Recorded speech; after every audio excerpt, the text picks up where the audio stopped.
Hoje nós encerramos aqui o Congresso de Libertação.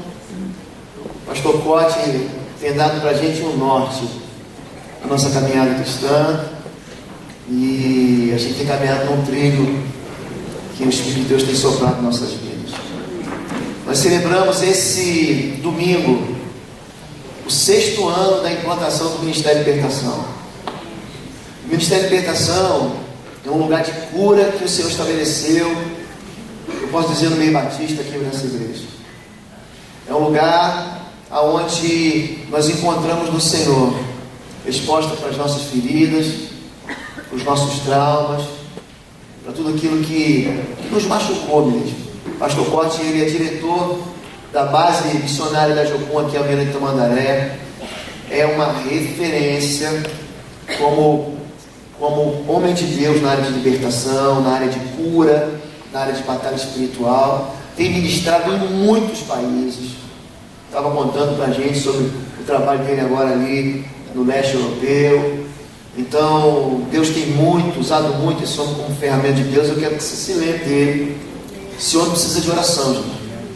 Ele precisa de cobertura. A Raquel, sua esposa, os seus filhos, Gabriel e a Bárbara, precisa de cobertura espiritual, porque Deus tem usado ele para ser instrumento mesmo de cirúrgico de Deus no meio da sua igreja. Amém? Vamos orar por ele agora e orar por você também. Senhor Deus, no nome do teu Filho Jesus, o vencedor, no nome do Verbo da vida, que despojou todos os principados e potestades, que expôs o império das trevas à vergonha, no nome de Jesus de Nazaré, nós queremos pedir ao Senhor que todas as vozes que não vêm da parte do teu Espírito Santo sejam agora caladas, cessadas, em nome de Jesus. Todo espírito de sonolência, de distração, nós destruímos as suas forças agora e convidamos o Espírito Santo de Deus para que passeie no meio desse candeeiro, passeie no meio da igreja e que venha nos atrair. Pai, atrai-nos essa noite com as tuas cordas de amor para os teus lugares de cura, por teus lugares de intimidade contigo. Use a boca, a mente, o coração do teu servo para falar conosco. Unge, Pai, os nossos ouvidos, os nossos olhos e o nosso coração, Pai, para que a tua palavra seja verdadeira, frutífera em nossa vida, em nome de Jesus. Amém. Glória a Deus. Queridos, graça e paz para o seu coração. Amém. Muito bom poder estar desfrutando juntamente com vocês desse tempo, desse fim de semana, partilhando um pouco da palavra de Deus. Espero que Deus continue tendo misericórdia das nossas vidas. Quero lembrar você que toda terça-feira, não é, pastor? Tem aqui um encontro com os homens, não é isso? Sei que o homem não deixe de vir. Eu creio que Deus tem feito algo, como eu disse, né? Deus está chamando os homens dessa nação de volta para o seu lugar, né? Um lugar de sacerdócio, de lealdade, de fidelidade, de coragem, de sustento, né? Realmente mantenha essa chama acesa. Senhor, muito obrigado. Nós não nos cansamos de afirmar e reafirmar que a nossa suficiência vem de Ti. Senhor, que as nossas expectativas não estão em homem nenhum, mas elas estão no Senhor, na graça, no poder e na manifestação do Seu Espírito, Senhor. Oramos, realmente concordamos com a manifestação dos dons do Espírito para aquilo que for útil, a palavra de conhecimento, de sabedoria, a palavra profética, dons de curar. O Senhor tem a liberdade de se mover no nosso meio. Nós juntos aqui como igreja, nós queremos dizer sim e amém para tudo aquilo que o Senhor quer realizar nas nossas vidas, ó Deus. Como ministro do Evangelho, eu quero abençoar cada vida, cada casamento, cada família que está representada neste lugar, no nome de Jesus. Senhor, levantamos nesse lugar o nome que já foi exaltado pelo Pai, que está sobre todo nome, diante do qual todo joelho se dobrará e toda língua confessará que Tu és o Senhor, Jesus. Levantamos também a Sua palavra, que é bendita eternamente, que ela prevaleça nos nossos corações. Se você quiser, você pode abrir a sua Bíblia aí em Tiago, no capítulo 3.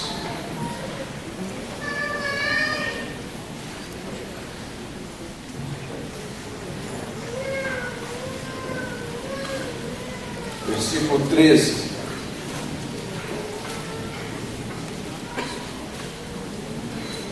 A gente vem compartilhando sobre perda dos vínculos familiares. Compartilhamos ontem, hoje pela manhã. E agora eu gostaria de trazer uma palavra para você sobre relacionamento. Como curar os relacionamentos. Eu quero te dar alguns valores que, quando incorporados na nossa vida, eles têm um poder extraordinário de curar, de restaurar os nossos relacionamentos. Tiago levanta uma pergunta, ele fala assim: quem dentre vós é sábio e entendido? Mostre pelo seu bom procedimento as suas obras em mansidão de sabedoria.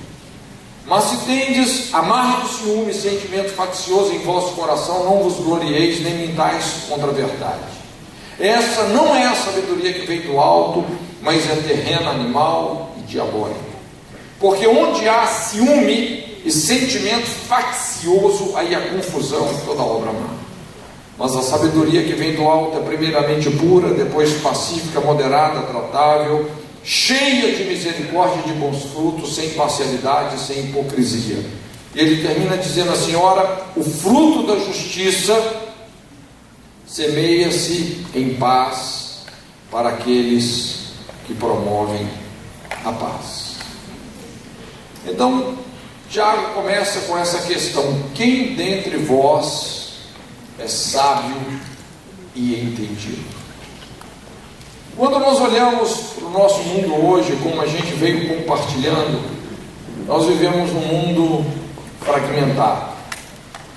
O grande problema do mundo, o maior problema do mundo, não é de natureza econômica, financeira, não é que faltam recursos para as pessoas. Na verdade, o que mais tem no nosso mundo são recursos. Mas quando você começa a pensar assim mais apropriadamente sobre isso, você percebe que o grande problema do mundo tem a ver com relacionamentos. Então hoje nós vemos muitos conflitos entre nações, conflitos nas famílias, nos matrimônios, numa perspectiva tanto micro quanto macro social. A gente percebe que realmente as coisas que mais estão afetando as pessoas têm a ver com os seus relacionamentos. Tem a ver com os seus relacionamentos. Essa crise financeira que começou lá em 2008, que abalou o mundo inteiro, se você perceber bem, não foi uma crise financeira, foi uma crise de confiança. Aquelas grandes instituições que eram tidas como plenamente confiáveis foram flagradas em corrupção. Obviamente que os investidores vão tirar o seu dinheiro e com isso muitas empresas vão quebrando, as pessoas vão perdendo emprego. É um efeito dominó de retração na economia. O problema não foi econômico, não é que não tem recursos, o problema é que a confiança acabou. Hoje a gente vive aí essa guerra do terror entre o bloco islâmico e o mundo cristão ocidental, uma guerra que ameaça a paz mundial, a segurança da humanidade. Então a gente observa que realmente o grande problema hoje do mundo tem a ver com relacionamentos. E por isso que Tiago, quando ele levanta essa questão, ele está dizendo: olha, quem são as pessoas que vão ter as respostas de Deus para os conflitos humanos?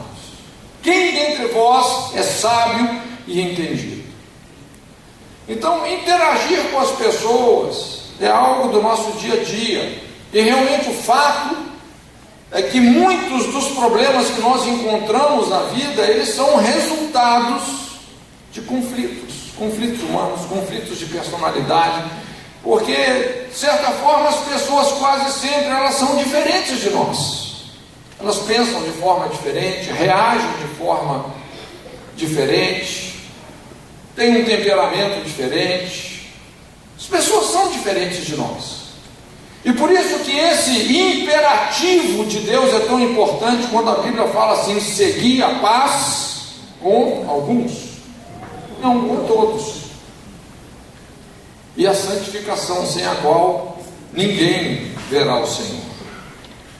Então eu quero assim trazer uma mensagem muito prática para você, porque eu sei que quando a gente pensa em batalha espiritual, normalmente a gente tem a tendência muito grande de mistificar as coisas.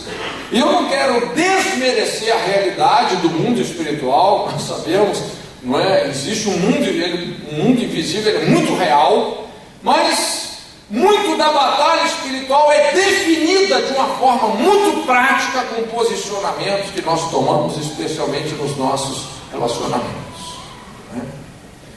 Então, pelo menos do nosso ponto de vista, vamos dizer assim, algumas pessoas são encantadoras, não é verdade? Tem gente que é bom você estar com ela, mas outras pessoas, do nosso ponto de vista, às vezes são difíceis. Tem pessoas que para a gente é difícil. Puxa vida, eu tenho uma dificuldade com aquele irmão, não é? Algumas pessoas são inspiradoras, mas às vezes outras são irritantes. Se você não vigiar, daqui a pouco você perdeu a paz. Você falou uma coisa que você não queria ter falado, não é? Algumas pessoas são fascinantes, mas às vezes outras são frustrantes. Se você não vigiar, você não só perde a paz, como perde a paciência, não é verdade? Peca. Algumas pessoas facilitam a nossa vida, outras às vezes só dificultam. Às vezes tem pessoa que parece assim, o princípio das dores e a grande tribulação tudo junto. Se você não vigiar, você perde a paz, perde a paciência, perde a fé, perde Jesus, você sai perdendo tudo. E depois, obviamente, isso vai deixando um buraco e feridas e coisas que a pessoa mais prejudicada nisso tudo somos nós mesmos. Mas é por isso que ele fala: o fruto da justiça semeia-se em paz para aqueles que promovem a paz. A Bíblia fala assim: o Deus de paz em breve esmagará debaixo de vossos pés a cabeça de Satanás. Amém. Esse é o peso da glória com o qual nós vencemos Satanás: paz. Paz. Uma sobriedade nos relacionamentos, paz com todos. Então é interessante que Tiago faz uma abordagem que, para você obedecer esse imperativo de Deus, você precisa de sabedoria. Quem dentre vós é sábio e entendido? Quem realmente vai discernir a verdadeira natureza dos conflitos e ter as respostas? Então é muito importante a gente entender que a sabedoria de Deus, na verdade, gente, não é um compêndio ideológico. A sabedoria é uma pessoa, é Jesus. Como Paulo fala aos Coríntios, ele se fez a nossa sabedoria, a nossa santificação, a nossa redenção. A sabedoria é uma pessoa, é Jesus. Não é uma filosofia, não é um compêndio ideológico. E sabedoria é diferente de conhecimento. O conhecimento é muito importante. Conhecimento, eu diria até, é fundamental, não é? Mas nem sempre conhecimento é sabedoria. Há uma diferença grande entre essas coisas. Alguém já disse que sabedoria é você aplicar o conhecimento de maneira adequada, mas sinceramente eu acho que sabedoria é muito mais do que isso. Como eu disse, é uma pessoa, é Jesus. É muito comum você ver uma pessoa, por exemplo, com muito conhecimento, muito conhecimento, filosofia,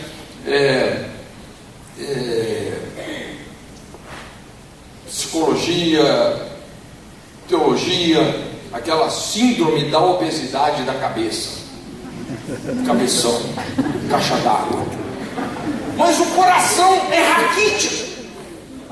Aquela pessoa, o cara é um cérebro, mas o coração é raquítico. A pessoa não suporta um conflito sequer de relacionamento, qualquer coisa, e o cara já espalha uma rosca. Ele não tem nem pavio, quando ele não tem pavio, qualquer coisa ele explode. É pedaço de gente voando para todo lado. Talvez o maior diferencial entre conhecimento e sabedoria, como Paulo fala, o conhecimento sem a sabedoria de Deus incha, o amor edifica. Conhecimento produz, muitas vezes, orgulho, mas a sabedoria sempre te leva à humildade, a um coração quebrantado, fácil, uma pessoa que se ajusta, se deixa lapidar. Então é interessante porque Tiago, ele dá aqui os sintomas da falta de sabedoria no relacionamento, ele dá a radiografia de um relacionamento desprovido, subtraído dessa sabedoria. Então ele fala aqui sobre o amargo ciúme, ou sobre a inveja amargurada, o sentimento faccioso, uma ambição egoísta, jactância, ostentação, desonestidade, desordem, confusão. Ele vai mostrando exatamente os sintomas que caracterizam um relacionamento que está na contramão da sabedoria de Deus. E por fim, então, ele apresenta essa sabedoria que nós estamos falando, não a terrena, mas a que vem do alto, que eu disse que não é um compêndio ideológico só, mas é uma pessoa, é a revelação de uma pessoa.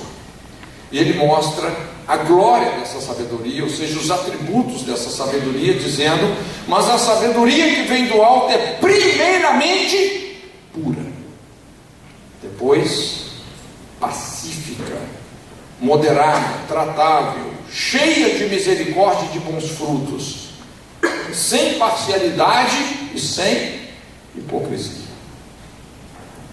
Então eu gostaria de, em cima desses valores, trazer uma mensagem mostrando como relacionar sabiamente, como curar os relacionamentos. Eu quero te dar valores que, quando incorporados ao nosso estilo de vida, tornam um relacionamento funcional, cura, restaura. Então são 6 coisas que nós vamos falar aqui. 6 coisas. Número 1, se eu sou sábio, primeira coisa, eu não vou comprometer a minha integridade. A Bíblia fala assim: a sabedoria que vem do alto é primeiramente pura. Primeiramente pura. Nenhum relacionamento subsiste sem integridade. É interessante porque essa palavra, a palavra pura no original, quase todas as vezes que ela aparece no Novo Testamento, ela sempre está se referindo à pessoa do Messias. Se referindo ao Messias como alguém que tem um caráter íntegro, puro, alguém que não se vende, alguém que não negocia valores, alguém que é honesto. Se tem uma coisa que tem o poder para restaurar um relacionamento, é honestidade. Honestidade, integridade. Na verdade, não existe intimidade sem confiança. E não existe confiança sem integridade. Você consegue ter intimidade com uma pessoa que você não confia? Não tem jeito. E você consegue confiar numa pessoa que é desonesta, que dissimula, que não é íntegra, que não é honesta?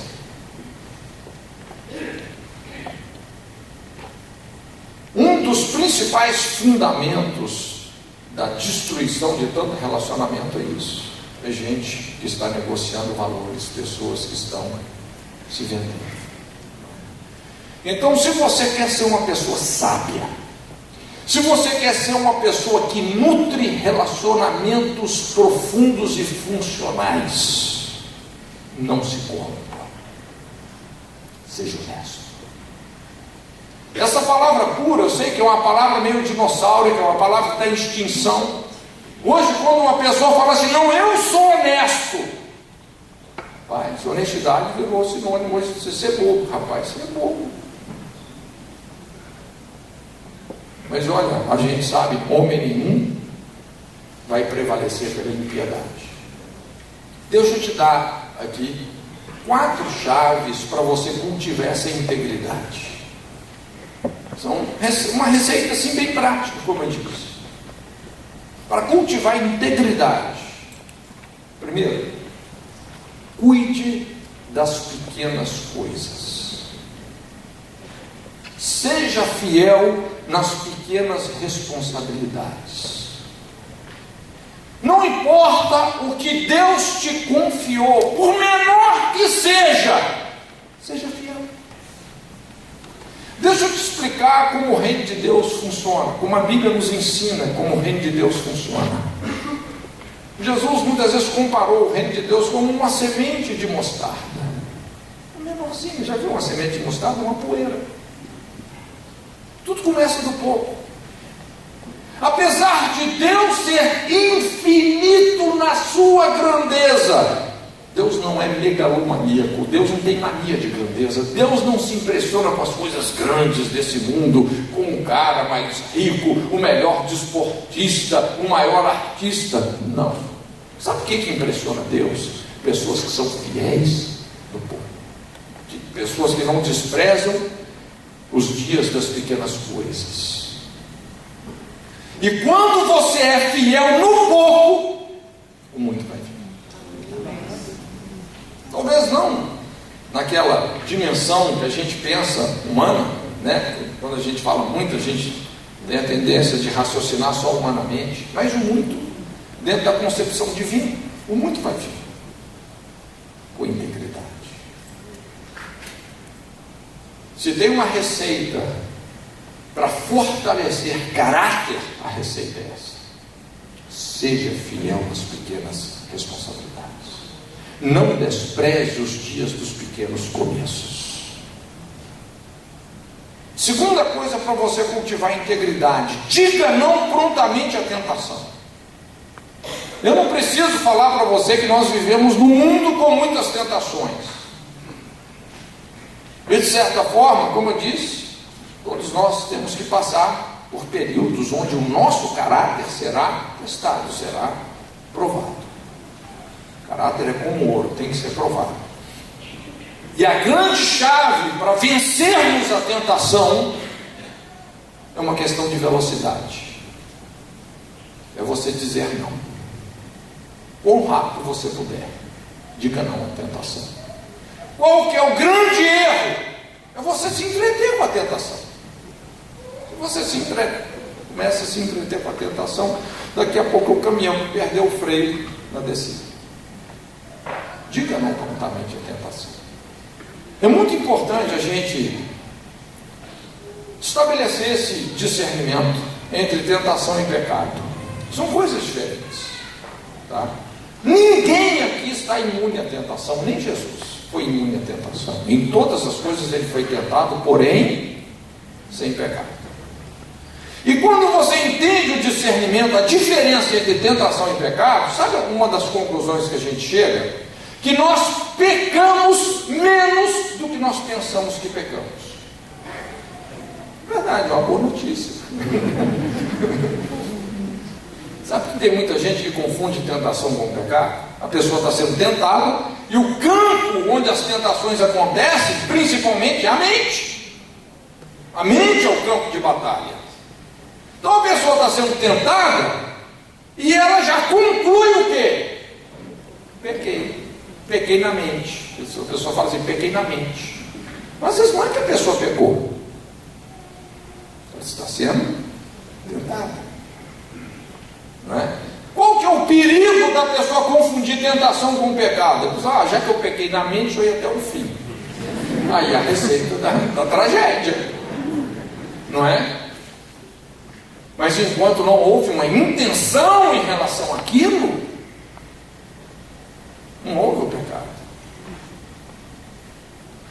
Diga não prontamente à tentação, quão rápido você puder. Vencer a tentação é uma questão de velocidade. Seja rápido, prepare os seus instintos para dizer não para a tentação. Tem coisas, gente, que nós não podemos nem deixar entrar na nossa mente. Não é? Você dá as costas para Deus, você traiu o seu cônjuge. Gente, essas coisas nem se cogita. Entende? Porque a gente sabe que isso nunca termina bem, termina sempre de forma muito ruim para nós mesmos. Diga não prontamente à tentação, você vai cultivar a integridade. Terceira coisa, não separe a sua vida particular, privada, da sua vida pública. Não permita essa fenda na sua personalidade. Quando você está na igreja e tal, é aquela cara de santo que só você sabe fazer. Mas quando você está sozinho, ninguém está te vendo. Na igreja você é um anjo, mas sozinho você é um demônio. Não permita isso. Não permita essa desintonia na sua alma, esse ânimo dobro. E a quarta coisa, para você cultivar a integridade, mantenha sempre uma consciência limpa. Mantenha uma consciência limpa. E um dos princípios poderosos para você manter a consciência limpa é a restituição. É você saber dar marcha ré, reconhecer os seus erros. Uma pessoa irrepreensível não é uma pessoa que não peca, que não erra. Gente, todos nós cometemos erros, não é verdade? Mas a questão é você saber reconhecer, é você saber retratar. E quando você retrata as coisas, isso purifica a nossa consciência. A restituição tem esse poder. É interessante que quando Paulo escreve a Timóteo, ele fala assim que muitos naufragaram na fé. Ele usa uma figura de linguagem interessante de um naufrágio. Ele fala, muitos naufragaram na fé por causa de uma consciência pesada, ou seja, a consciência foi se sobrecarregando de tanta obra morta, tanta culpa, tanta vergonha, tanta coisa não resolvida, tanto lixo que se acumulou, que isso pesou tanto que fez o barco da fé naufragar. Tem um ditado que fala assim, minta para a sua consciência, e a sua consciência vai mentir para você. É aquele princípio da inversão de valores, que hoje, gente, infelizmente, está retratado na nossa sociedade. A gente vê as inversões. O certo está virando errado, o errado está virando certo. Solteiro quer viver como casado, casado quer viver como solteiro. O homem está virando mulher, a mulher está virando homem. Os valores vão invertendo. Minta para a sua consciência. Sua consciência vai mentir para você. É o princípio da cauterização ou da destruição da consciência. Então, você tem um princípio poderoso para você cultivar a integridade. Isso, manter uma consciência limpa. Consciência é onde nós ouvimos a voz de Deus. É onde realmente o Espírito Santo nos mostra o que é certo e o que é errado. E se você precisa de reconsiderar decisões, se você precisa de voltar lá atrás, lembra-te de onde caíste, arrepende, volta lá, resolve. Se você precisa de procurar alguém com quem você cometeu um erro, volta dessa pessoa, mantenha uma consciência limpa. Isso vai te ajudar a cultivar a integridade. Se você quer ser uma pessoa sábia para Deus, cultive integridade. Seja uma pessoa pura, uma pessoa honesta. Isso vai curar os seus relacionamentos. Invariavelmente, todo ser humano busca gente íntegra, gente honesta. As empresas buscam, os governos buscam, todo mundo quer esse tipo de gente. Só que tem falta. Poucos são os fiéis na face da terra. Não é o que clamor de Davi no Salmo 12. Segunda coisa, para você curar os relacionamentos. Ponto 2. Sabedoria que vem do alto é depois passiva. Então, se eu sou sábio, eu não vou provocar a sua ira. Eu vou saber poupar você. Eu não vou ter um comportamento que produz animosidade nos relacionamentos, que ferem as pessoas. Eu não vou ficar invadindo a sua privacidade, ou tendo um comportamento querendo bancar o dono da sua vida, não é? De uma forma que isso vai produzir ira, desgaste. Eu não vou fazer isso. E eu coloquei aqui 3 situações que têm um grande potencial para produzir animosidade, dificuldade no relacionamento. Provoca ira: a comparação, a condenação e a crítica precipitada. Veja bem, são coisas que aparentemente a gente nem valoriza muito, mas é impressionante como essas coisas têm um potencial de muitas vezes infernizar um relacionamento. Primeira coisa é a comparação. É muito importante nós entendermos que a sabedoria de Deus, ela não é uniforme, ela é multiforme. A multiforme sabedoria de Deus. Deus é um Deus essencialmente da diversidade. Na verdade, Ele congrega tudo na diversidade. Por isso é o conceito de uma universidade. O que é universidade? É unidade na diversidade. Mas Deus criou bilhões de pessoas diferentes para expressar um pedacinho da grandeza da sua pessoa. O conceito de beleza se fundamenta na diversidade. As pessoas são diferentes, como eu falei. Elas funcionam de forma diferente. Por isso não compara. Quase sempre quando você compara as pessoas, você vai dizer palavras que ferem a natureza específica delas. Eu acredito que muitos de vocês têm filhos, tem um casal de filhos. E talvez você já percebeu o que eu percebi, que um filho é totalmente diferente do outro. Não é verdade? E qual que é a tendência que muitas vezes nós temos? De querer que um seja igual ao outro, aquele que de certa forma tem um comportamento que se enquadra mais na nossa preferência, não é? Por que você não é como ela? Por que você não é como ele? Só que quando você compara, muitas vezes você está agredindo um aspecto específico da natureza daquela pessoa. Por exemplo, tem pessoas que são mais organizadinhas, já viu? Tem pessoas que são mais artísticas. Para não dizer, elas funcionam de uma forma mais desorganizada mesmo. Entende? Tem pessoas que funcionam com horário. Eu, sinceramente, funciono com horário. Tem pessoas que funcionam com tarefa. Você não pode dar horário, você tem que dar tarefa. Fulano faz isso aqui, a hora que você terminar, tá bom. Não, é verdade. As pessoas são diferentes. E por isso que relacionamento, gente, quando você entende esses valores que eu estou falando aqui, além de você poupar o relacionamento, você vai tirar o que as pessoas têm de melhor. Não compara. Não compara um pastor com o outro. Não compara uma igreja com outra. Não faça isso. Porque as pessoas têm chamados diferentes.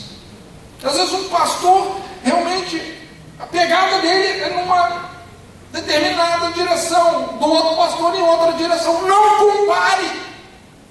Você vai fazer violência às pessoas, à natureza das pessoas. E vai provocar ira. Por isso que a Bíblia fala: pais, não provoqueis a ira os vossos filhos. Quando você compara, você provoca a ira. Não condene. Se tem uma outra coisa que produz ira, é a condenação.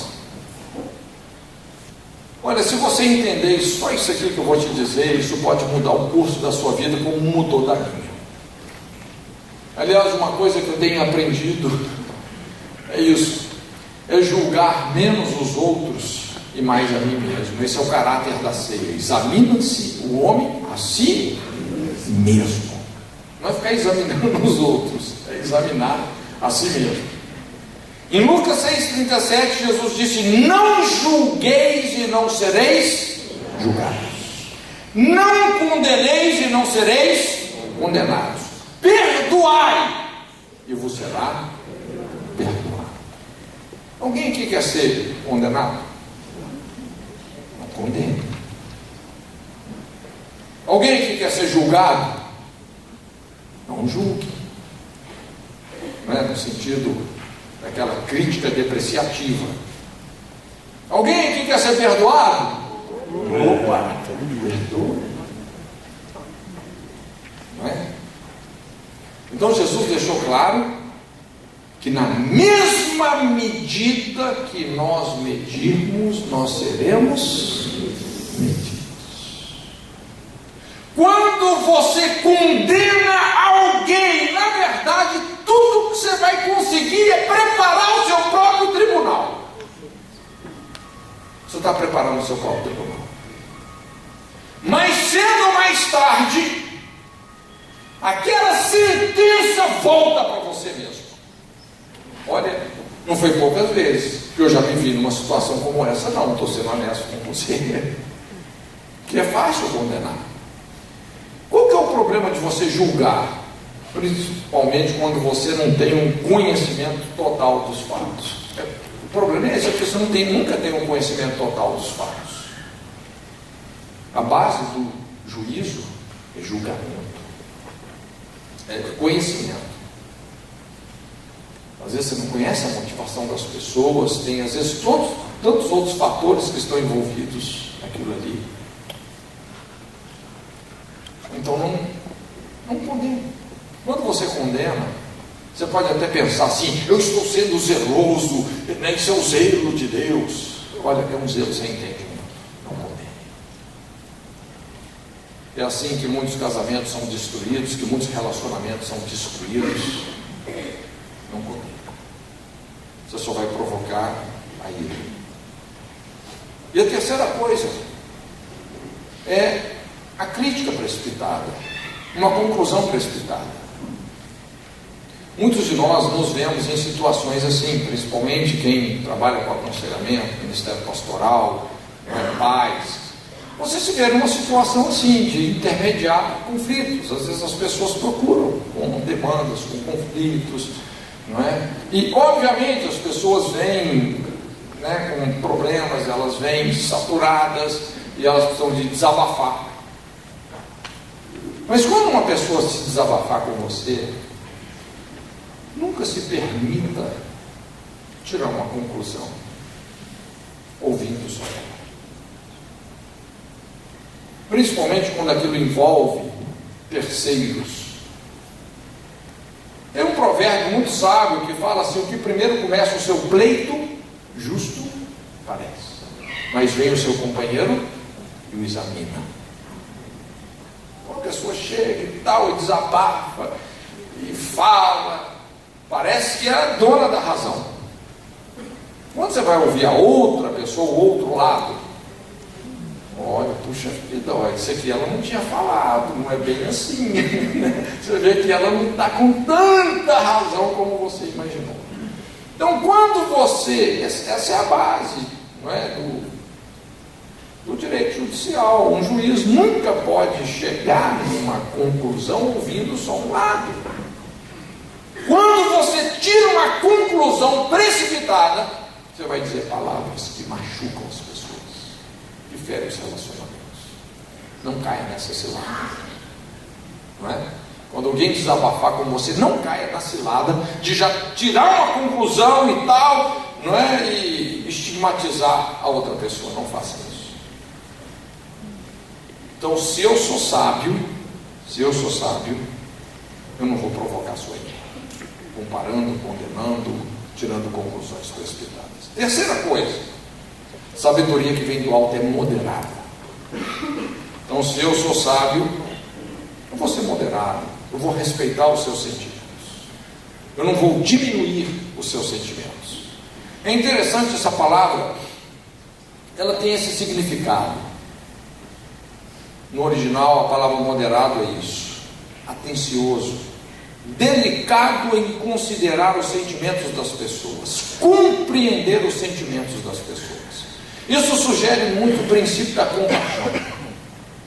Você entender o problema da pessoa, a situação da pessoa, do ponto de vista dela. Do ponto de vista dela. E por que esse valor é algo tão difícil da gente assimilar nos nossos relacionamentos? Porque muitos de nós somos viciados em usar a nossa própria biografia para analisar os outros. Ah não, eu já tive uma experiência assim e tal. Mas olha, uma receita que foi boa para você nem sempre vai servir para o outro, porque cada caso é um caso. Um dos princípios que curam o relacionamento é você entender os sentimentos da pessoa. Você sabe que tem pessoas, quando buscam aconselhamento, tudo que elas querem é ser entendida. E quando você faz esse esforço de entendê-la do ponto de vista dela, a pessoa se sente compreendida, ela fala: pastor, não preciso de mais nada, até que enfim alguém me entendeu, era só isso. Estou curado. Ela só precisava de ser entendida. E quando você entende a pessoa do ponto de vista dela, você entende como ela está se sentindo, e ela percebe que você ama a si mesmo. Então ela desarma, ela baixa a guarda, baixa as defesas, solta as pedras, e aí sim você pode ajudar significativamente essa pessoa. O fato de você compreender a pessoa do ponto de vista dela não significa que você está obrigado a concordar. Entende? Não quer dizer que você está obrigado a concordar. Às vezes você vai precisar até de discordar. Mas se a pessoa se sentiu compreendida, ela vai receber o que você tem a dizer. E é aí que nós começamos realmente a alavancar grandes transformações nos nossos relacionamentos. Agora, se você simplesmente diminui a pessoa por aquilo que ela sente, ou você desconsidera os sentimentos de alguém, gente, você já perdeu a batalha no relacionamento. Porque, querendo ou não, se tem uma coisa que pesa nos relacionamentos, são as necessidades sentidas. Você entende que há uma diferença entre necessidade sentida e necessidade real. Nem sempre a necessidade sentida corresponde à necessidade real. Mas para você chegar na necessidade real, você tem que falar a linguagem da necessidade sentida. Quando a gente, vamos dizer, intermedia muitos conflitos conjugais, um dos pontos que pesa muito é esse, né? Relacionamento conjugal. Porque o homem tem uma natureza totalmente diferente da mulher. Quantos já descobriram isso?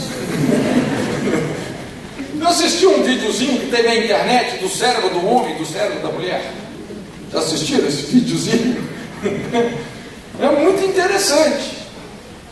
E por isso, vamos dizer, quem que Deus fez? Quem que fez a natureza do homem diferente da natureza da mulher? Deus. Isso é proposital, não é? Por isso que casamento é um chamado à maturidade.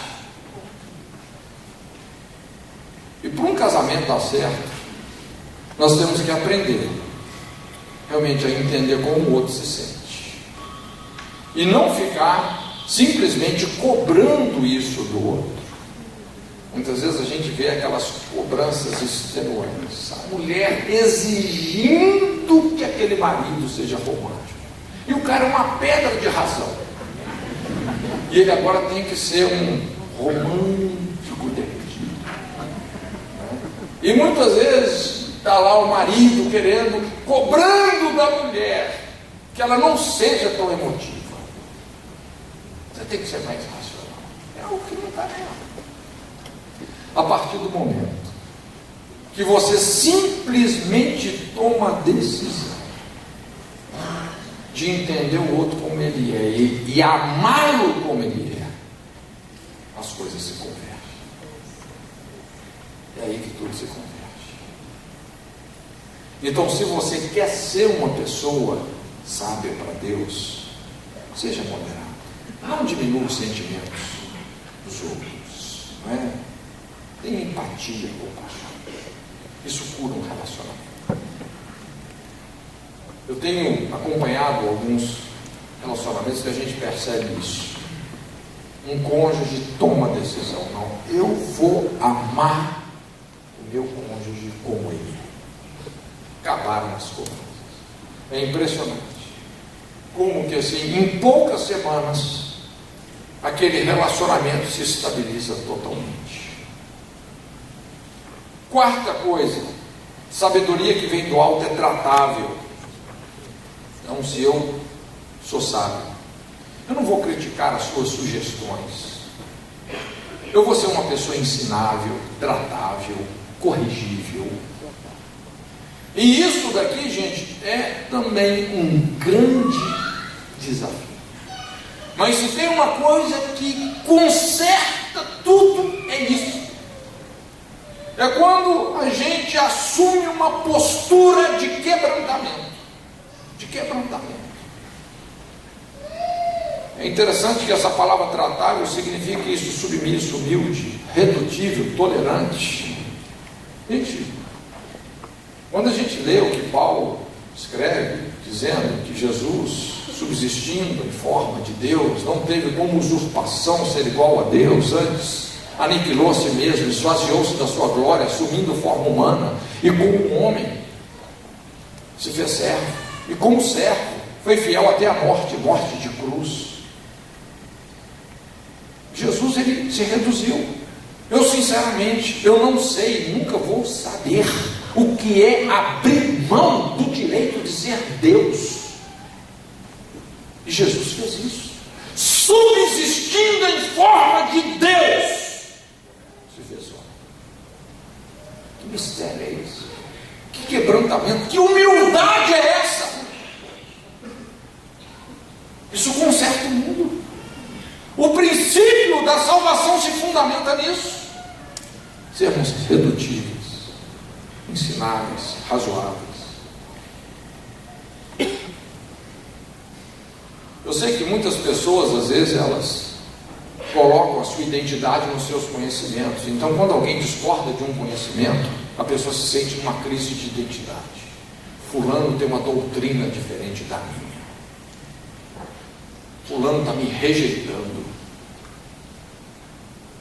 Por quê? Porque a identidade dele está nos conhecimentos. Eu estou me lembrando aqui uma ilustração interessante. Diz que certa vez tinha um pastor que estava orando, buscando a Deus. E Deus falou com ele assim: meu filho, eu vou fazer uma mudança profunda na sua vida e no seu ministério. Se prepara. E realmente ele já estava meio entediado do que ele estava fazendo, então ele começou a buscar a Deus. Mas Deus, o que o Senhor vai fazer? Qual que é o novo ciclo que o Senhor tem para mim? E teve um dia que Deus falou muito inteligivelmente para ele, dizendo: olha, eu quero que você vai trabalhar com aquele determinado grupo de pessoas. E Deus foi muito claro: Deus, mas como que eu vou trabalhar com aquele pessoal lá? Eles não acreditam em tudo que eu acredito, Senhor.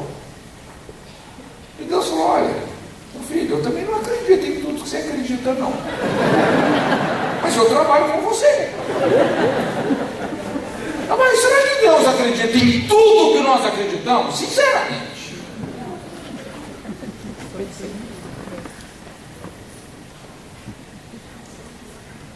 O mais importante, gente, é nós sermos ensináveis.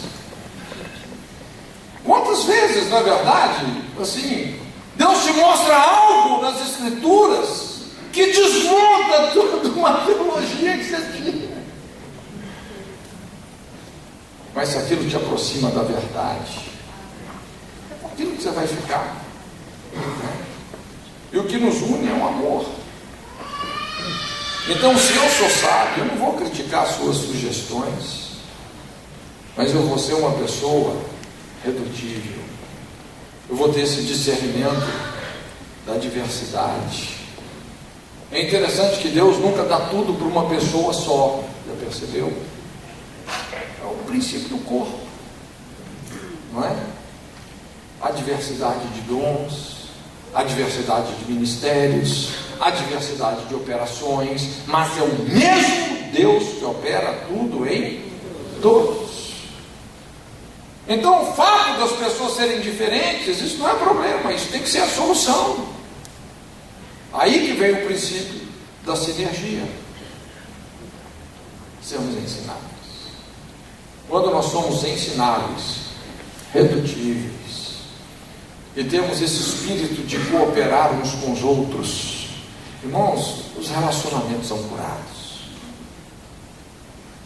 Quando realmente você está investindo no dom que Deus te deu, eu sempre falo, moralmente falando, nós temos que procurar nos tornar fortes naquilo que nós somos fracos. Mas, vocacionalmente falando, nós temos que nos tornar ainda mais fortes do que já somos fortes. Ou seja, nós temos que granjear o dom que Deus nos deu, não que Ele não nos deu. Porque se você está tentando ser vocacionalmente uma coisa que você não é, você vai ter um grande esforço para produzir 30 por 1, não vale nada. Mas se você está granjeando o dom que Deus te deu, com quase nenhum esforço você vai produzir sempre. Esse é o princípio da inteligência vocacional. Torne-se ainda mais forte do que você é forte, do que você gosta de fazer. Não queira um lugar que não te pertence. Hoje de manhã até nós falamos isso. Um demônio nada mais é do que um anjo fora do lugar. Quando você quer ser uma coisa, está numa posição, por isso que você pode, olha, não fica buscando posição na igreja, bota o seu dom em serviço. O seu dom em serviço no tempo certo vai construir a posição. Não é?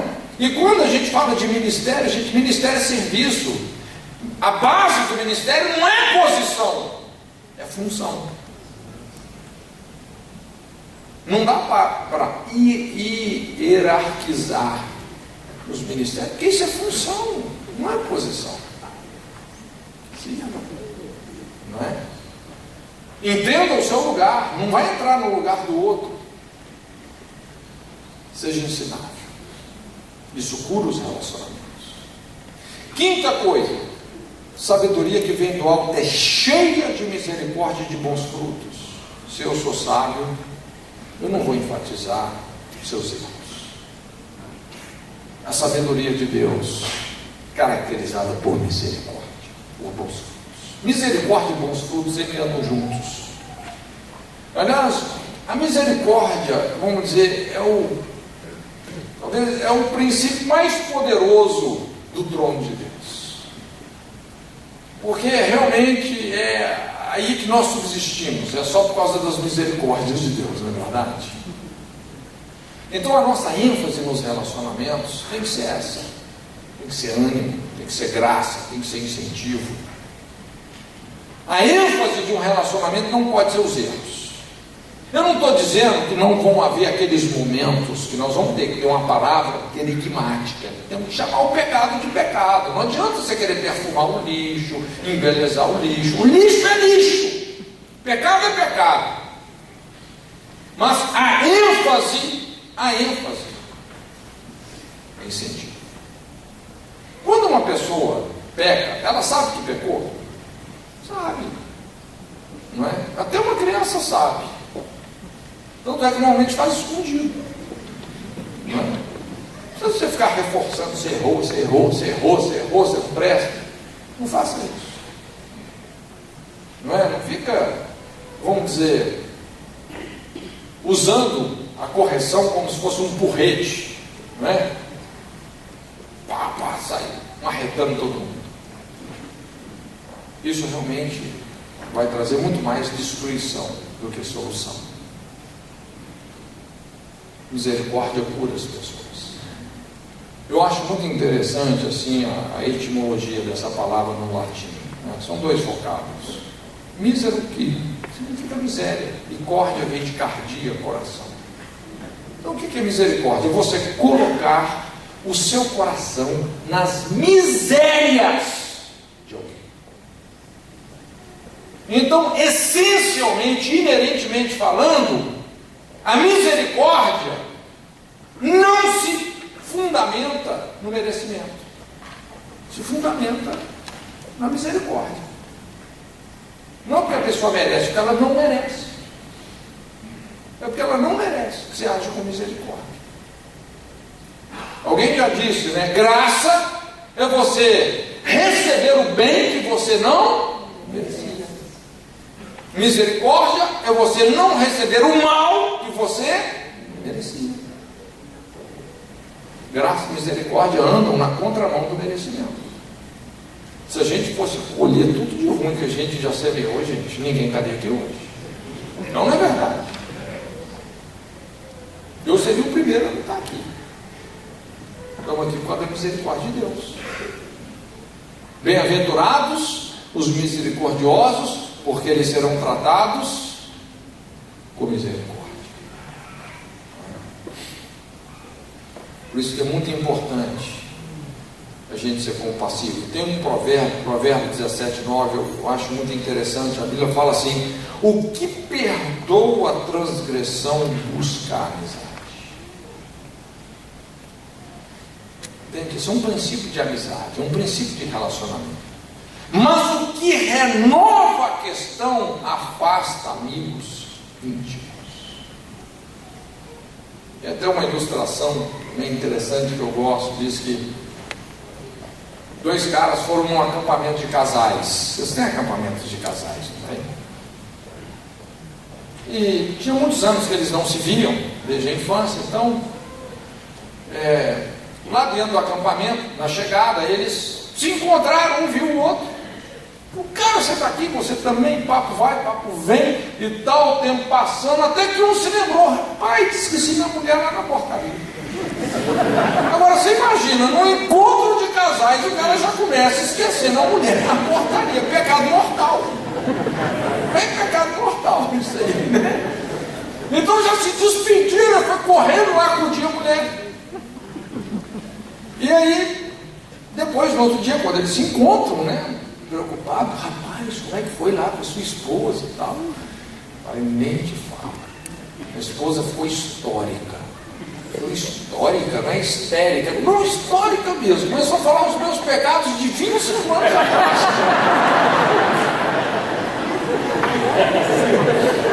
Já viu aquelas pessoas que têm um arquivo morto do outro? Ele arquivando. Qualquer coisinha, qualquer deslize, puxa uma ficha de 8, 10 anos. Não, há 8 anos você falou e não fez, e não sei o que. Tal. Irmãs, não fiquem históricas. Meus irmãos, não renova a questão. Porque quando você renova a questão, você só vai ferir o que já está ferido. Você só vai desgastar ainda mais o que já está gasto. Seja inteligente, seja sábio. Não faça isso. A coisa sábia não é enfatizar o erro, gente. No deserto, às vezes, a única sombra que o seu irmão vai ter é a sombra que você faz sobre ele. Saiba poupar as pessoas. A Bíblia fala que misericórdia é um princípio mais elevado que o julgamento. A misericórdia triunfa sobre o juízo. Isso restaura, isso cura o relacionamento. Quando a pessoa precisa da sua misericórdia e pode contar com a sua misericórdia, isso marca profundamente. Isso é restaurador. E a última coisa: sabedoria que vem do alto é sem parcialidade e sem hipocrisia. Se eu sou sábio, eu não vou disfarçar as minhas fraquezas e pecados. Sem parcialidade, sem hipocrisia. Essas duas palavras no original têm esse sentido de uma pessoa que é franca, honesta, verdadeira, sincera. Sincero vem de sem cera, sem maquiagem, sem disfarce, sem camuflagem, né? Então o Tiago está dizendo que se você é uma pessoa realmente sábia, você não vai usar máscaras. Você não vai tentar se esconder atrás de uma falsa aparência, ou querer parecer algo que na verdade você não é. Você não vai ficar projetando para os outros uma imagem que você gostaria que os outros tivessem de você, quando na verdade você não é nada daquilo. E nada melhor do que você ser você mesmo, confortavelmente. Jesus nos liberta para isso. Viver na simplicidade. Isso é libertador, gente. Então tem muitas pessoas, às vezes quando elas vêm numa igreja, né? Muita gente fica nesse negócio de querer criar uma imagem, não é? Manipular respeito espiritual, aquela espiritualidade toda.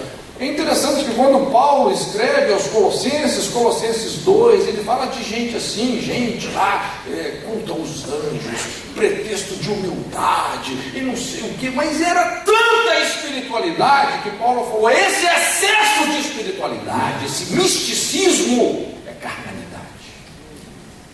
Só é carnalidade. É tudo uma fachada para criar. Entende? Deus é simples, gente. E tem muita gente que infelizmente viaja assim em certas experiências que tudo é fantasia. Em aconselhamento a gente vê demais isso, pessoas depois de negar a realidade, que é tão dura, tão difícil, começam a fantasiar a vida e se viciam na mentira. Então a pessoa conta aqueles testemunhos, coisa que às vezes nunca aconteceu. Eu lembro uma vez, fui na igreja de um pastor, muito amigo meu, né? Eu fui corte, rapaz, tem uma irmã que vem aqui, rapaz, mas eu já estou incomodado com ela, porque é de outra igreja, então ela tinha carteirinha, tinha não sei o que e tal. E esse pastor tão gente boa, deixava a irmã dar os testemunhos dela. Mas tudo que você pode imaginar, assim, de tragédia e milagre que podia acontecer com um ser humano, acontecia com ela. Mas já foi despedaçada, reconstruída, atropelada, câncer, não sei o que, tudo acontece, cada hora era um testemunho mirabolante. Agora, essa irmã quer glorificar a Deus, ou ela quer manipular respeito espiritual, viajando nas suas fantasias? Deus é simples, gente. Se eu quero ser uma pessoa sábia para Deus, eu não vou usar máscaras. Eu não vou ficar, se eu tenho fraquezas, eu vou compartilhar isso. Se tem pecados, como o Tiago fala, confessar as vossas culpas e vergonhas uns aos outros, e orar uns pelos outros. A igreja tem que ter espaço para isso. Entende? Para as pessoas mostrarem suas fraquezas. E é dessa forma, gente, que nós alcançamos a misericórdia e a libertação, porque aquele que encobre as suas transgressões jamais prosperará. Quem encobre as transgressões, olha, você pode fazer a campanha das 7 cabeçadas na cruz, você pode fazer tudo, entendeu? Se você encobre a sua transgressão, jamais prosperará. Mas aquele que as confessa e deixa, alcançará a misericórdia. O princípio é simples. Eu não sei se você já percebeu, mas quando, não é? Às vezes você entra num pecado sério e você toma coragem para confessar o seu pecado, as pessoas às vezes não ficam surpresas. Não. Às vezes todo mundo já sabia, você que não sabia, todo mundo já sabia. Pela cara de maldição você estava afastado, não vinha na igreja mais, não é? A Bíblia fala, quando o cara sai da comunhão, você pode saber. Ele não está bem. Ele não está bem. E outros querem chegar e cobrar que a igreja seja perfeita. Ninguém pode ter pecado na igreja. Gente, onde tem gente, tem problema. Por que você veio para a igreja? Porque você tinha problema. Não é verdade? Ah, mas essa igreja tem muito problema, eu vou sair dela.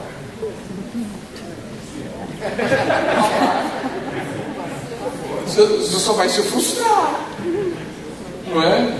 Se você sai de uma igreja porque ela tem problema, você assinou o seu atestado de fracasso, porque os problemas de uma igreja cumprem o ministério. quer tratar conosco. Nós estamos aqui para ser a resposta. Não é verdade? Diz que certa vez o irmãozinho chegou para o Billy Graham, né? Ô Billy Graham, o senhor que conhece o mundo inteiro e prega no mundo inteiro, qual que é a igreja perfeita? Ele falou, meu filho, a Bíblia fala que a igreja está sendo aperfeiçoada. Eu não conheço essa igreja perfeita que você está dizendo, não. Mas o dia que você encontrar, não entra nela, senão você vai estragar tudo.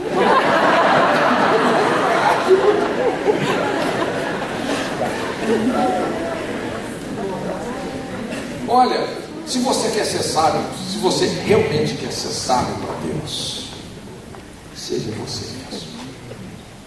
Se você tem fraquezas, compartilhe isso. Abre seu coração. Se tem pecados também, se acontecer algum acidente de percurso, busca gente madura, gente que pode te ajudar. Abre o seu coração. Deixa ser tratado. Alguns, às vezes, precisam de não só uma libertação, mas um processo de reeducação naquela área. Recebe ajuda. Você vai ser sábio. Isso vai curar o seu relacionamento. Isso vai te integrar novamente no corpo. Quando a gente olha para esses valores, gente, são coisas simples. Essa é a sabedoria de Deus. Não é?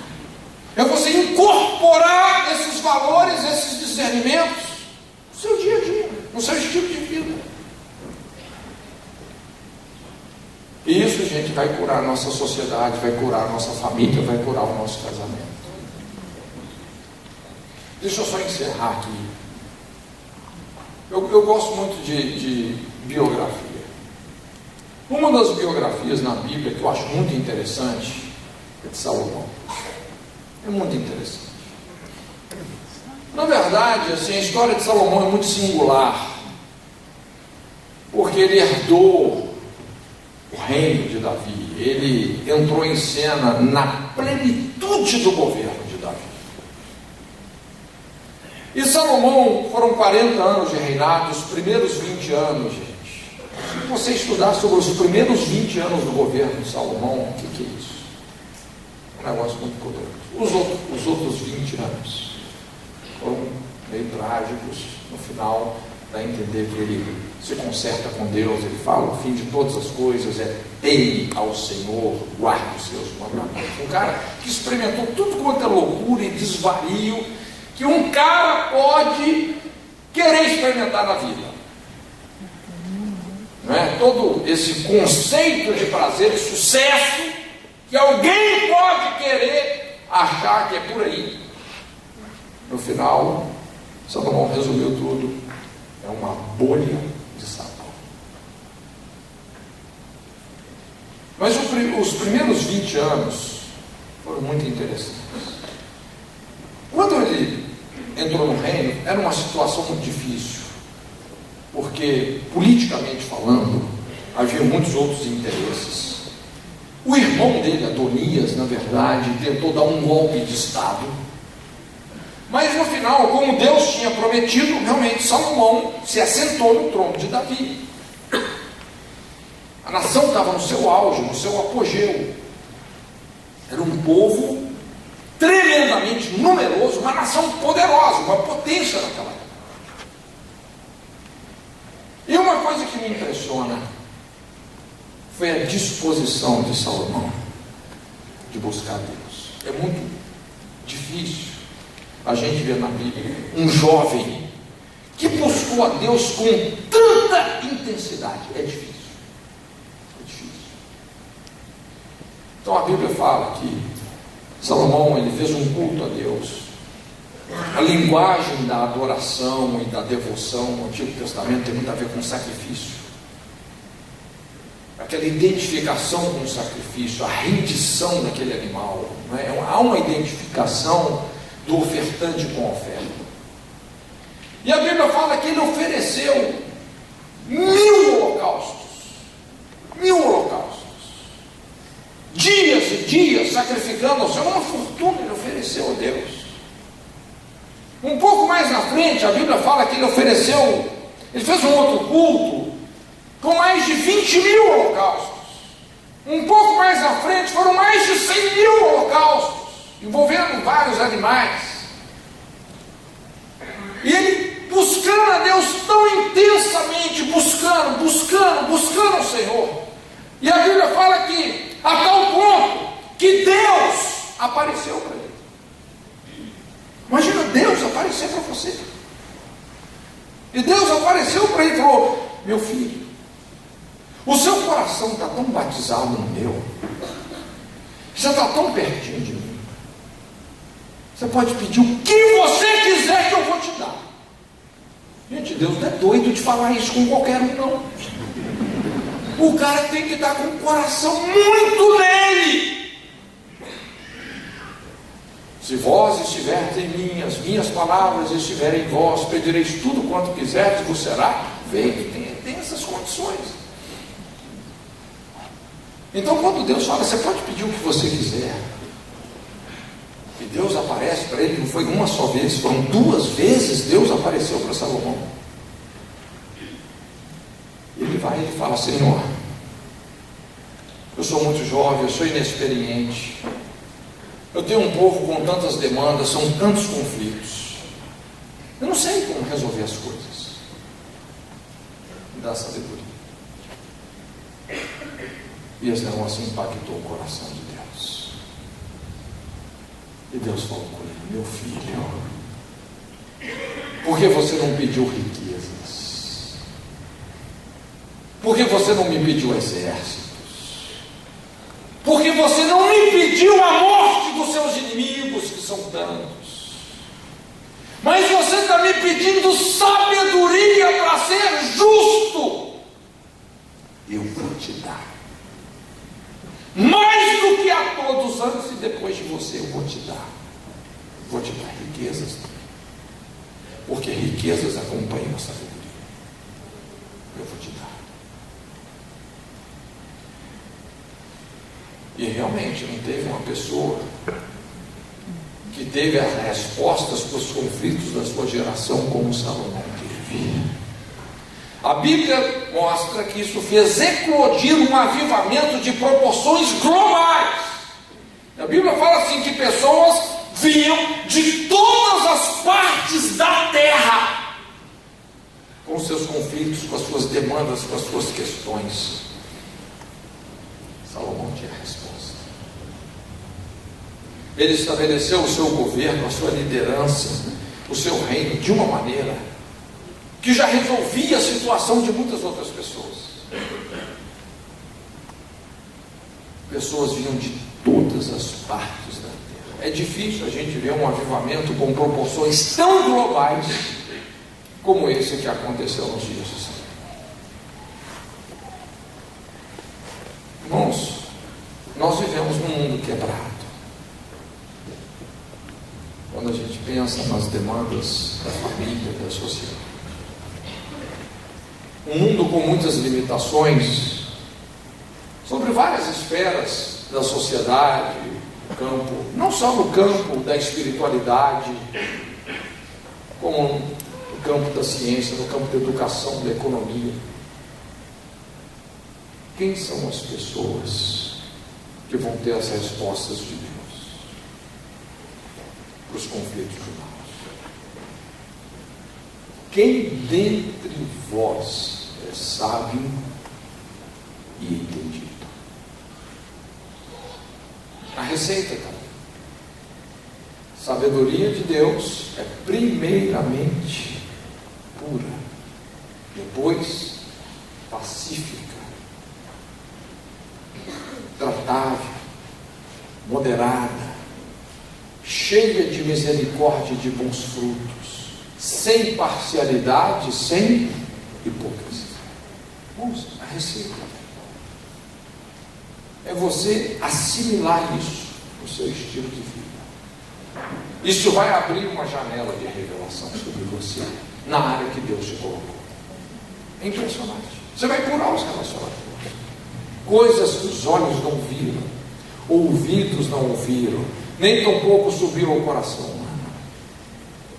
Deus vai começar a te mostrar. Curva a sua cabeça. Jesus.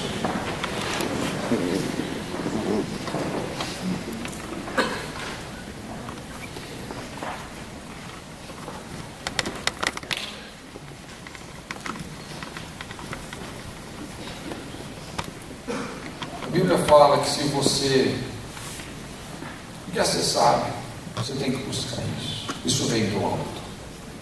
Conhecimento, tudo bem, você pode estudar, fazer curso, fazer universidade, estudar teologia, psicologia, sociologia, etc. Mas sabedoria tem a ver com relacionamento, com inteligência emocional, com inteligência vocacional, com inteligência espiritual. É uma composição de algumas áreas que vão fazer com que nós possamos curar a nossa sociedade, experimentando esse imperativo de Deus que é seguir a paz com todos e a santificação, sem a qual ninguém verá o Senhor. Se você tem pecado contra esses valores da sabedoria, conserte o seu coração com Deus. Eu sei que muitas dessas coisas elas não vão ser assimiladas do dia para a noite nas nossas vidas. Isso tem que ser buscado, a Bíblia fala. Isso tem que ser garimpado. É como um garimpeiro mesmo, em busca de uma gema, de uma pedra preciosa.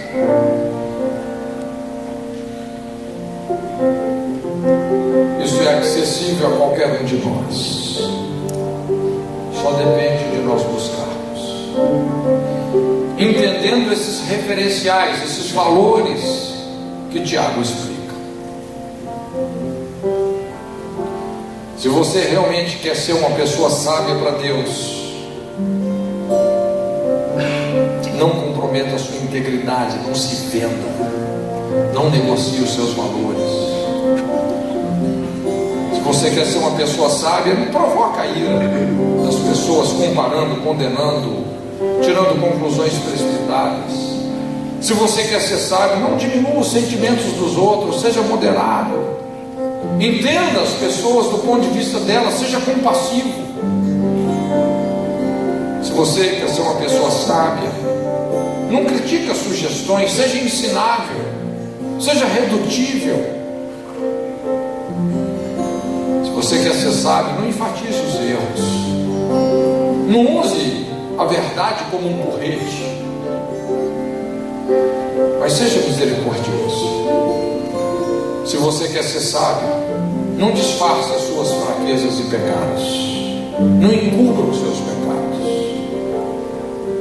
não tenha uma vida dupla.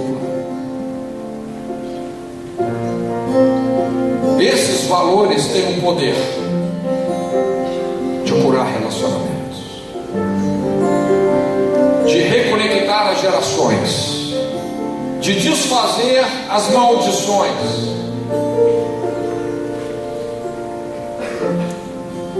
e de nos fazer experimentar uma vida realmente saudável, na plenitude da bênção do Evangelho.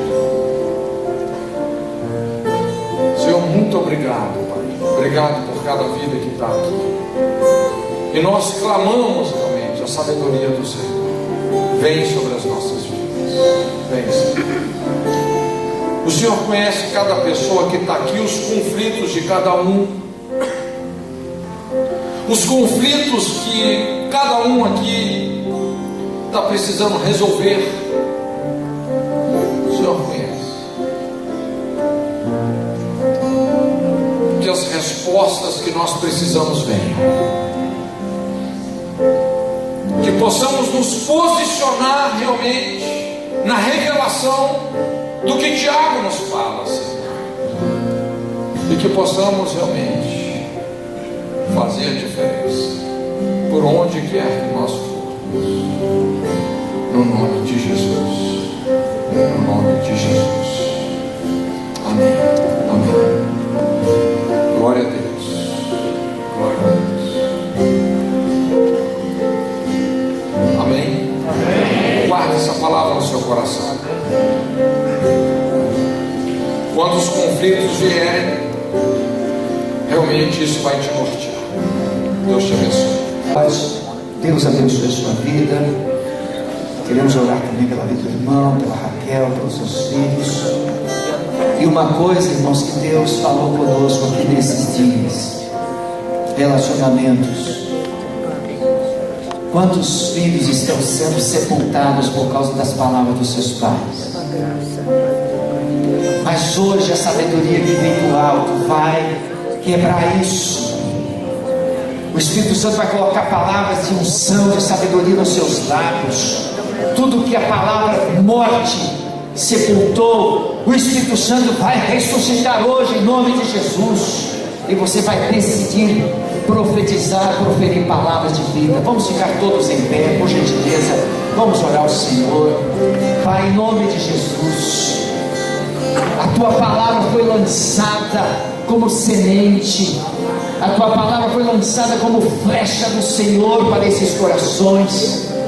Senhor, toda a palavra que o diabo semeou através dos lábios dos pais, dos cônjuges, dos familiares, do patrão, Senhor, em nome de Jesus, Espírito Santo, arranque agora, quebre agora, anule. Espírito Santo, convença essa pessoa agora a se posicionar diante dessas palavras, rejeitar essas palavras, cancelar o efeito dessas palavras e preparar o seu coração para receber essas palavras desta noite, Senhor. Palavras de vida, palavras de esperança, palavras de restauração, palavras de salvação, palavras de perdão, palavras de reconciliação, Senhor. Nós profetizamos hoje aqui uma palavra de restauração dos relacionamentos familiares, conjugal, relacionamento entre filhos e pais, entre pais e filhos, Pai. Nós cobrimos essas vidas preciosas. Mas nós temos aqui, Senhor, pessoas que também estão entregando suas vidas a Jesus. Que hoje todas as obras das trevas sejam quebradas e canceladas, e o poder do Espírito Santo gere uma nova vida e uma nova esperança nesses corações. Nós queremos abençoar a vida do teu filho, pastor Cote, sua esposa Raquel, seus filhos, esse homem que o Senhor tem levantado nesse tempo para trazer palavras, mensagens proféticas restauradoras, e tem formado líderes em todo o mundo. Senhor, nós cobrimos a vida do teu filho e profetizamos que ele permanecerá como a voz do Senhor em todo o recanto deste mundo, Senhor, para ser uma bênção nas tuas mãos. Continue abençoando, enriquecendo, Pai, alargando as suas fronteiras poderosamente, Senhor. Abençoe tudo aquilo que Ele tem escrito e desenvolvido. E agora, que o amor de Deus, o nosso Pai, a graça maravilhosa de Jesus Cristo e as consolações do Espírito Santo de Deus seja com a sua vida, com a sua família, com esta igreja e com todo o povo de Deus espalhado em toda a face da terra, agora e para sempre. Amém.